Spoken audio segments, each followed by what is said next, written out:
First of all, Anthony, thanks so much for jumping on today. I know you're an incredibly busy guy. Thank you. Thank you for having me, guys. I appreciate it. Yeah, you're welcome. So listen, let me tell you guys about Anthony. I'll tell you, we met here in the building. It's kind of funny over the last couple of weeks. We literally on the same schedule. We're like in the middle of calls and meetings and different things, and we kind of meet at the middle in the bathroom. You never know who you're gonna meet in the bathroom, guys. Never know. It's kind of crazy, right? So I'll tell you guys about Anthony. So he's a decorated athlete, grew up here locally in Michigan, went to Detroit Catholic Central, baseball, basketball. He was the class president, ended up going, it seems like, so you got drafted in 1909 by the Cleveland Indians initially.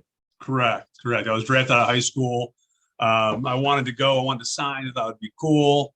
And my dad kind of just put in perspective of, hey, listen, you have a full ride to school. These guys are giving you decent money, but once you cut it in half in taxes and you go buy something cool, you got nothing to your name. You just, it's not the way to go. So you ended up, instead of doing that, you ended up going to play ball in college at Eastern Michigan. Correct. And then had a pretty good career there. And then the Detroit Tigers came calling. Yeah, it was pretty cool, man. Just to be able to be drafted by your hometown team and then play locally and even in the minor leagues. I played up in Grand Rapids and Toledo. So it was like, driving distance for my parents and my friends and family and all that stuff. So it was great. I mean, it was some awesome city. Grand Rapids is a great city to play in. They support the team so much, as does Toledo. So it was great to be able to do that, and people kind of know who you are and see the local ties. So it was great. It was awesome. That's awesome. So tell us, Anthony, obviously, and I'll get into your business ventures here in a minute, but just tell us about life growing up. Obviously, it sounds like a lot of athletics. Tell us about family life and why you made some of the choices you made. Yeah, I mean, like, it's kind of a crazy story. My parents are we're Lebanese, 100% Lebanese. My dad is 5'6", 150 pounds. My mom is 5 foot tall, and you are not. I'm 6'4", 260 pounds, and I've been this size since I was like, I don't know, probably like a sophomore in high school. I was just the biggest guy. Wear my dad's clothes in second grade.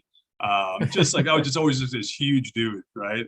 I had to lose 25 pounds to play football in 7th and 8th grade. I was 6'1", 185 pounds, which is like wasn't like a fatso. It was just like a normal size. I was like a normal size senior in high school, but I was 12. So my dad always had to take my birth certificate everywhere I went. So I was playing travel baseball, and no one believed. He's like, "There's no way this kid could actually be 12 years old playing baseball." Exactly. So I was just huge. I was just a big kid. I threw really hard. Nobody could catch for me. I was actually kicked out of our 12-year-old league, and at that point, I had to just go play with the 18-year-old team because I was the size of those kids. And so it was kind of weird because I wasn't able to everyone could drive their car, and I was just like this kid. My dad would drop me off. I had a water bottle. I had like oranges and stuff. It wasn't an 18-year-old kid. I was 12, right? So I just had that mentality. These all had muscles. I was like this melted candle of a body. Like I had no muscle. I just was a big, huge dude, right? So that's just kind of how it always was for me. I was just kind of like bigger, kid and all that. And so, I kind of knew I was decent at baseball, but I love football. I love basketball. I loved everything, every sport I could play. Just all I did was play baseball and football, basketball, soccer, whatever. Street hockey, we played street hockey, but I couldn't have, rollerblades were back in the day. That's what it was, but they didn't have size 15 rollerblades. So I just played goalie because I couldn't wear rollerblades, right? So that's awesome. Just, funny things like that. But always grew up in a very, super Catholic conservative home. My parents were always all about school and all this stuff, and they had zero, and I mean zero to negative athletic ability. My parents, negative, right? Like my dad didn't know anything about sports. My mom could care less. All she wanted to do was feed us and make sure we're fed and make sure we're home and all that stuff. So it was always like, when we moved to Farmington Hills when I was 5, that's kind of where sports blew up. Everyone in the neighborhood was an athlete. They all played kids, and they were like 10 years old, and I was 5. So I ended up learning how to play with all these bigger, stronger kids. And that's kind of how I, became pretty decent at sports. That's awesome. It's interesting. I don't know if you know this. I went to St. Thomas Aquinas in Fort Lauderdale. So it's kind of the Catholic high school of the Southeast and very similar to Sure. Detroit Catholic, where some athletes go there every so often before they go off and play in college or Sure. get drafted. I remember a couple guys got drafted back in the day. So you get to college. What did you study in college?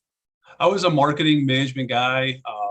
I always had that business acumen. My parents really, pushed that business thing. And much as I was, pretty good at baseball, obviously, like that whole thing was, my dad was like, listen, don't worry about baseball. Just get your degree. You got to get your degree. You got to get your degree. And so I always worked pretty hard at that. And I was a good student. I had like a 3.7, but I wasn't that guy. I was just very, I speak well. People listen to what I say for whatever reason. I can't read, and I read a book in my life. Like I just can't sit there and focus for like that much of a time, but I can talk and I can present like you've never seen, right? So I was known as the blue pants guy. All I did was every day was wear my basketball warm-ups from high school every single day for 4 years. So everyone knew me as a blue pants guy. And then it's a kind of a cool story. So after I was drafted, I came back and finished my degree, right? I had like 1 semester to finish. So I'm there and everyone knew I just got drafted, right? The teacher actually announced it in class, right? The professor did. And so nobody wanted me on their team for the project. It was like our final project of the year because they thought I just didn't care, right?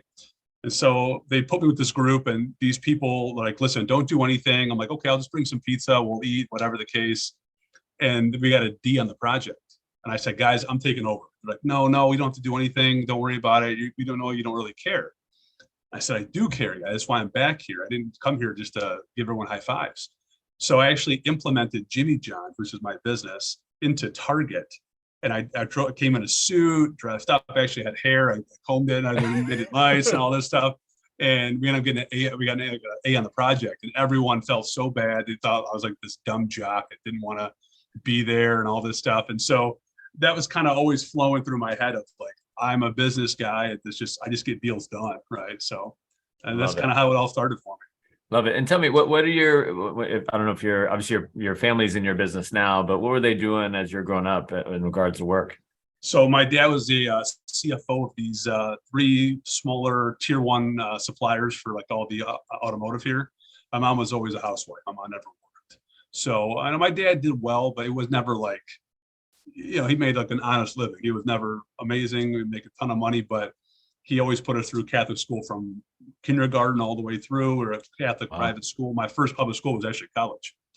I'd never even been to a public school, even like in preschool or, kindergarten. So, we appreciate that. My dad really worked hard. He came from nothing. He came here with $25, didn't even, couldn't speak English, put himself through school, University of Detroit, got an MBA, all without speaking English and working as a waiter at Caucus Club, London Chop House.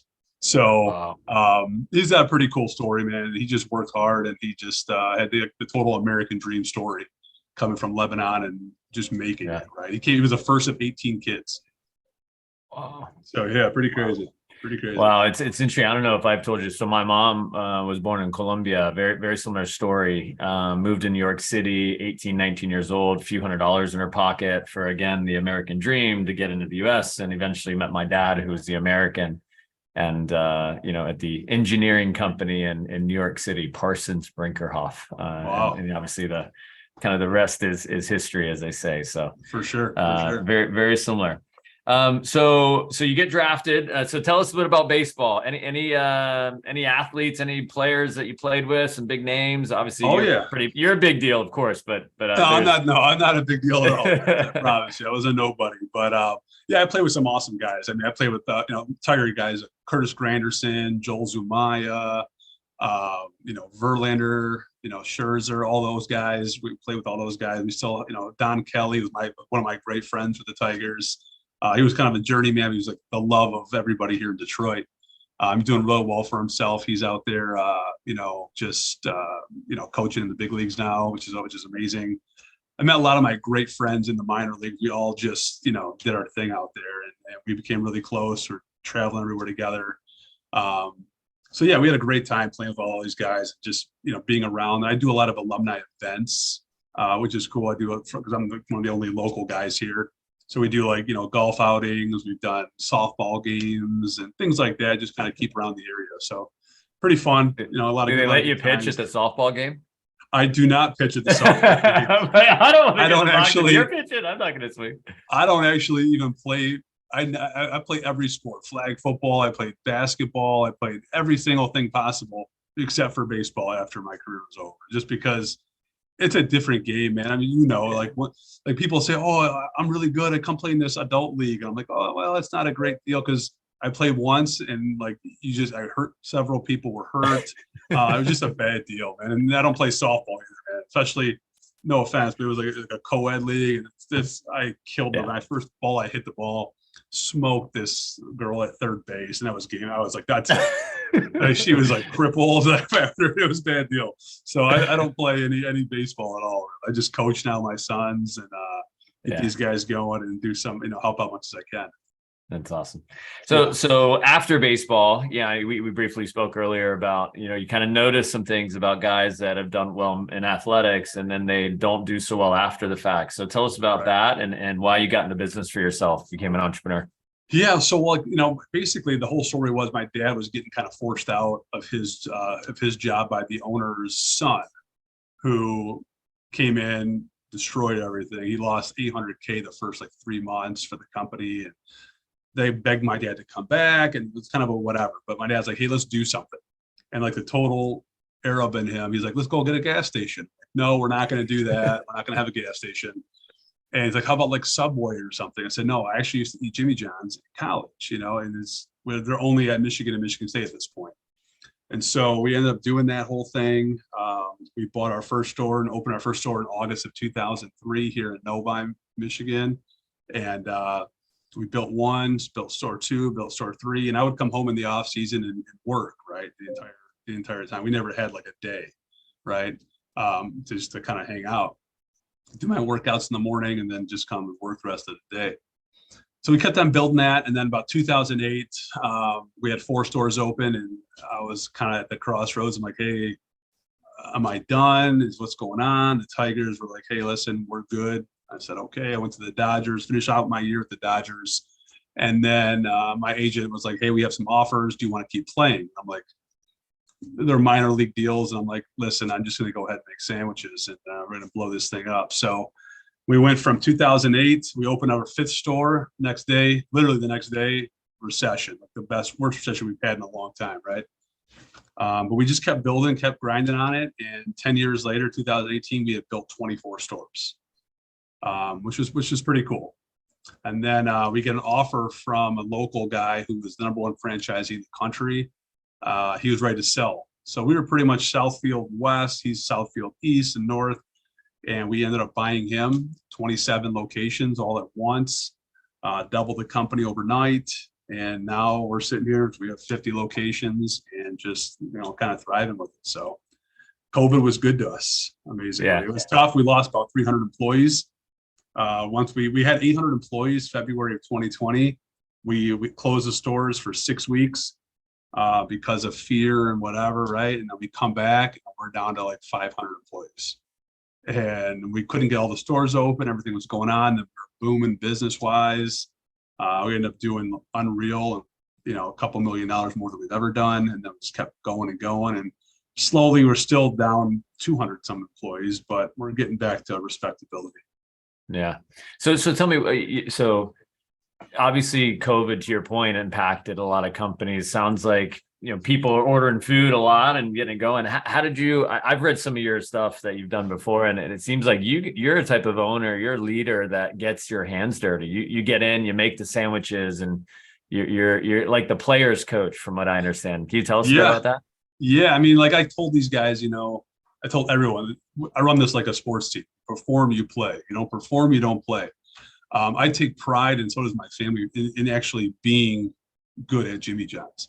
And when I say this, I'm not a cocky guy like this, but physically, I am one of the best people in the country at Jimmy John's. I've done this for 20 years. You can be out the door for a half an hour straight, and I'll just knock out everyone's sandwiches. I'm just good at Jimmy John's. I take pride in that, so my people understand when I come into the store, tell them, let's try this way, or let's do it this way, or doing this incorrectly. I'm not just some guy just counting money at my desk, right? I've actually done this stuff with you. I'll sweep the floors or do whatever we got to do to make it happen. During COVID, I mean, we were working every single day. I was delivery driving. I was doing whatever it took just to make the business go, right?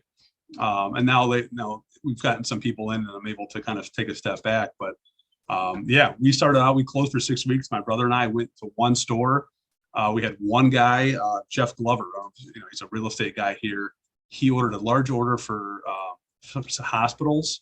We put that on social media, and all of a sudden we were flooded with people that wanted to help out and buy for first responders, for hospitals. We were doing like $10,000 a week, just my brother and I, out of the one store. Wow. Just doing it every single day for first responder people throwing us money. We're doing it for free, whatever the case, and making it happen. So we survived with all that, thankfully, and paid our employees and did whatever we had to do to make it work. And we got through it, and now we're crushing. So that's awesome. It's so interesting to me, right? So you and your brother, you roll up your sleeves. Listen, owner of some companies, I don't do that. That's not my role anymore, right? But you take the opposite approach, and I believe in this style as well, where you just get your hands dirty. I'm 20 years into my career too, and I still go out into the stores and work with customers. And my team will tell you, here in Michigan, I was out just this past week with some of them, and it's just a different type of leadership. We don't see that in a lot of businesses, and that's awesome. Good for you. So tell us, so you got the Jimmy John's, and by the way, we got to talk. I was thinking I do training every Monday. So we got to talk about start up a weekly deal here. And instead of getting pizza, I thought about it this past week. I'm like, why am I not getting Jimmy John's? So Anthony, I was like, oh, I didn't even think of that, because you have the one right here around the corner too. Yeah, so we'll talk later about that. But so you got Jimmy John's, and then tell us, you have a couple other kind of ventures you gotten into too. Yeah, very random. We were doing a fundraiser for our church, and my buddy who's a travel agent was going to give us a trip to Greece. Right, that's like the grand prize. We go meet him for lunch. He brings another friend who brought a couple things that they wanted to get going, and he brought us a couple things, just some autographs, right? Calvin Johnson, some Red Wings we could raffle off. He's like, I got this vodka company. You guys want to? It's for sale. I'm like, how much? He's like, this much money. I'm like, okay, I'll buy it. And it wasn't the vodka we have, but for like 2 weeks we tried it. It wasn't great vodka, and I'm like, for like 2 weeks straight, like, man, I really want a vodka company. So my brother and I, my buddy George and his brother, decided to buy this 8 Mile Vodka. And it sounds like kind of ghetto, like, oh, what's this thing all about, right? But it's very smooth. It's really good. The bottle's amazing. And we just bought it. And we bought it, the guys that owned it before, there were 2 brothers as well, and they were just kind of tapped out of what was going on with it. And on the bottom of the bottle, it said "Born in Detroit." And we asked, hey, do you guys own this trademark? They're like, yeah. Like, well, throw in the deal. So from there, we bought a Born in Detroit trademark. We made an apparel company out of it, and we're doing real well. We're in every Meijer with all the vodka. We're a bunch of party stores, bars, restaurants, all that. The Born in Detroit's really blowing up at this point. We're actually being, we're sold, with a lot of different schools and stuff like that. We're affiliated with. The big thing we just got into all Metro Detroit Meijer. So we're being sold at all the Meijers now. We're getting to the airport. We have an airport store coming through, and we're just kind of going along with it and just building the brands, both of them. They're just kind of like side gigs for us, but now they're an actual business. We're actually making money. Things are happening, and getting the word out there. I love it. Detroit hustles harder, right? It's kind of like the same type of thing. Is that competition, that slogan, Born in Detroit? That is competition. Detroit versus everybody, made in Detroit, all these different things, right? And we always tell people will say, oh, well, I can't wear that. I wasn't born here. Like, it's not about being born in Detroit, it's about Detroit being born in you, like the grit, the way we work, the blue collar mentality, just, lunch pail guys, take it to work, just go, man. So we just feel like we work hard. And that's the thing. We had no employees for this, right? This is just our contacts and people we know and getting the word out there. We partnered with the Pistons. We did a lot of different things to get the word out there and starting to kind of go for us. So love it. So tell me about entrepreneurship for you. In my eyes, entrepreneurship is hard. It's not for everybody. Why is it for you? Well, it's one of these things. I actually have it in my office right here. I turn my desk around. It says entrepreneurship is living a few years of your life like most people won't, so that you can spend the rest of your life like most people can't. And that's just kind of how it's always been, man. You know, I saw my dad not struggle. Like I said, he did well, but you know, when it came down to it, the two owners said, "Hey, my sons are coming in. Thanks for coming." And I always had the mentality in my head, man, do I want to work for somebody else?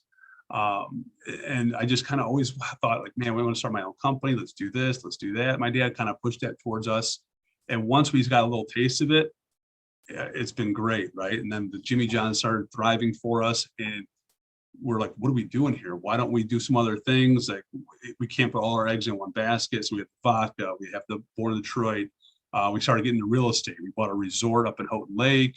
I've got a bunch of apartment complexes we're working with right now. And now we decided like maniacs to go ahead and purchase all of Southwest Michigan for this new venture called Chicken Guy, which is Guy Fieri's. I know you're telling me about that. Yeah, which is Guy Fieri's new concept, similar to a Chick-fil-A, drive-throughs, chicken tenders, sandwiches, salads, macaroni, all this stuff, shakes, and it's really good. It's really, really good. And there's like 7 stores in the whole country that are open. So we're opening our first store here next month in Livonia, Middle Belt and Plymouth Road, and mid-March, and we're excited. I think it's going to blow up. And we have to build 20 stores in the next 10 years. So that's awesome. Nothing else to do, I guess. Might as well just jump on another venture and see what we can do. Some chicken. Some chicken, right? Let's get some chicken in it. So love it. Love it. So 20 years or so, obviously graduated 2003-ish, right? Yep. So you and I graduated about the same time when it comes to college.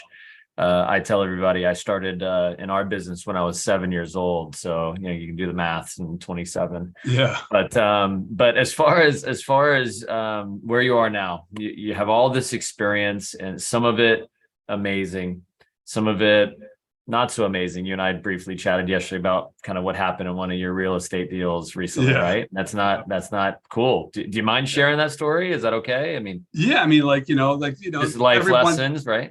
Exactly. Like everything is not always perfect, right? Everyone understand there's a lot of responsibility in being, the entrepreneur and owning businesses and different things. You get a lot of slack, like, oh, this guy probably sits at his desk and does nothing when it works for him. But we're always, wheeling and dealing.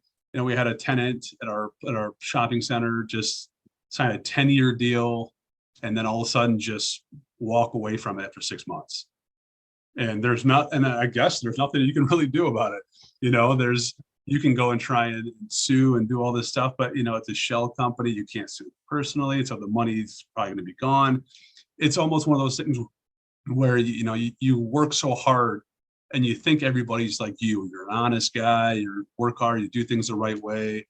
You honor your contracts, whatever the case, and people just don't. And so I've learned a lot, and that's my fault too. It's my fault in the least, right? I didn't.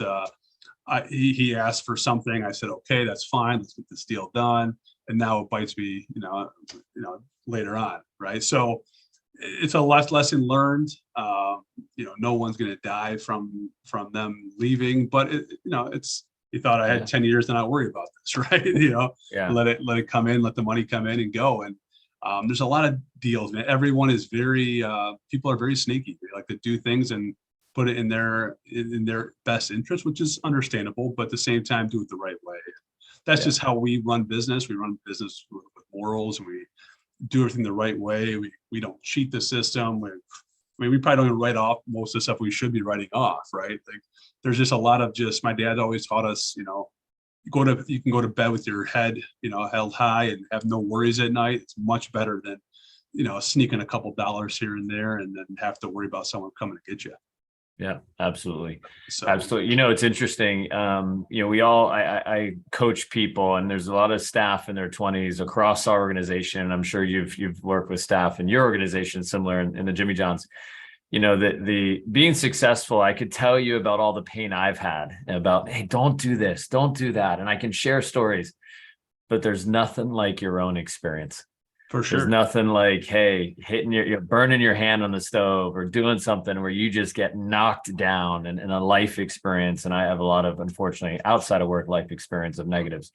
And, taking that to yourself and learning from it yourself is unfortunately the most valuable. So tell me, so you're 20 years in or so in building all these different ventures.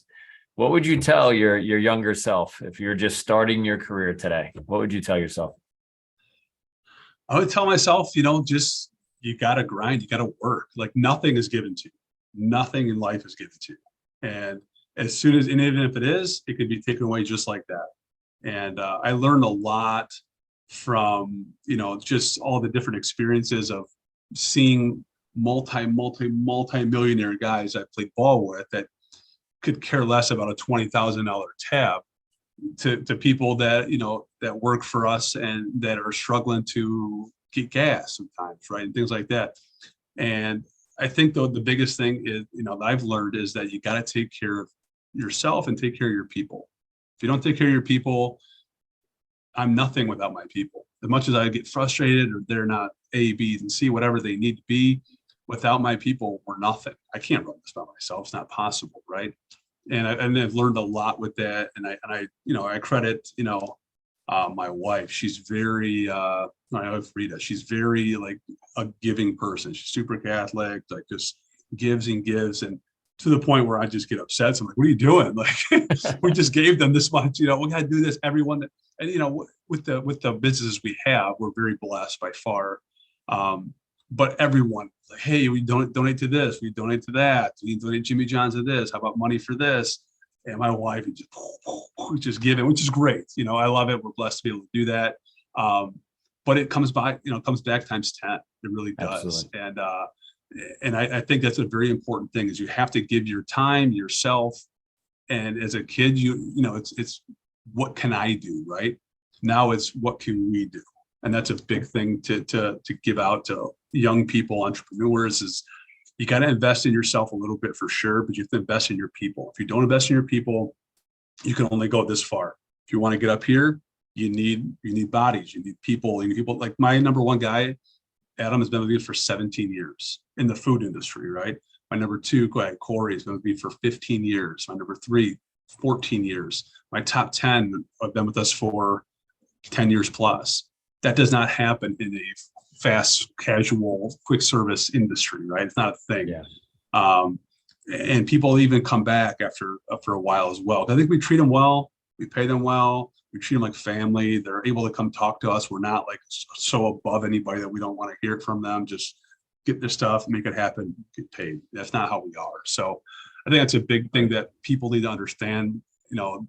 Building their business is, it's not about you at the end of the day. It's about everybody else, because without them, you're nothing. Right. Love it. Love it. Love it. All right. So just a little quick change of pace. Gonna wrap up here in a few minutes. So we were literally talking about golfing earlier. You've done well in business. I'm sure you've had a chance to, have some pretty cool golf rounds with some cool people. Do you mind telling a little bit about that Michael Jordan story that we were just talking about? Yeah, we were out there doing some stuff out in Arizona, playing ball, and just going out to watch a game, and we ended up playing with a couple guys that we probably shouldn't be telling that story because they told me not to tell anybody about that story. But it was an amazing round. I was just telling one of the other guys in your team was talking about playing in college golf, and I'm not very good at golf. I'm respectable. No one's going to say, man, I hate playing with that guy. He's so bad. But like I hit the ball well. I hit the ball far. So it makes up for a lot of different things. But the caliber of these guys that play is unbelievable. Like these guys that even play like in smaller colleges or probably even high school, like these kids can put it on wherever they want. They can drive the ball wherever they want to. It's really amazing to see like the talent that, I played at a high level, right? In baseball, and people think that they're really good. Oh, it's really good in high school. I did this. That's great, but when you play professionally at anything you do, and even in business or anything you do in life, if you're a professional at it, you are that much better than everybody else. Like I don't care if you played at the smallest Division III school and any sport, you're better than 90% of the country, of the world, right? At something. And that's the thing. You're playing, Division I soccer. So when someone says, oh, I was really good in soccer in high school, I'm like, that's great. It's awesome, but it's a different level than when you start playing at the top level. And that's what you see with even in business. The CEOs of these top companies, these other people, they're professionals at what they do. And you have to understand that people, excel at certain different things. Not everyone's going to be an athlete. Everyone's going to be this or that or an actor. And you have to just respect what people do and how good they are at what they do. Like the guy that comes in, fixes stuff for your house, the handyman guy or the plumber, like I can't do that. That guy is legit professional at what he does. And you have to have that respect, and you have to get paid that way because they are that good at what they do. Absolutely. Yeah. Love it. Love it. Love it. Well, Anthony, I know you're a busy guy. I know we talked a little yesterday about you got 2 deals that you've been working. It's been a pile of goodness and a little bit of messiness trying to get it all done the last few days. Exactly. I just wanted, any final thoughts? I just want to say thank you again, being that you got so much going on, and obviously all these companies. Appreciate you sharing your wisdom with all of our organization. No, thanks for having me. Just, at the end of the day, like business is great, the sports is great, but at the end of the day, it's about, about your family.